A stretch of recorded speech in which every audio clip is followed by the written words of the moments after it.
कैसे मुस्कुराया हूँ तुम्हें देखा तो जाना ये कि क्यों दुनिया में आया हूँ।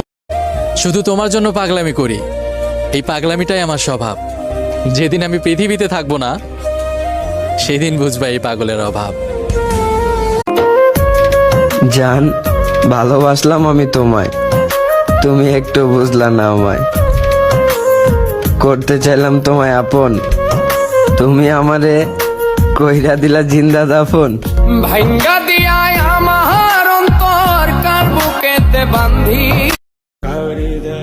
মায়া এমন একটা জিনিস, একবার যার প্রতি জন্ম নেয় তার প্রতি শুধু বাড়তেই থাকে, এক চুল পরিমাণও কমে না।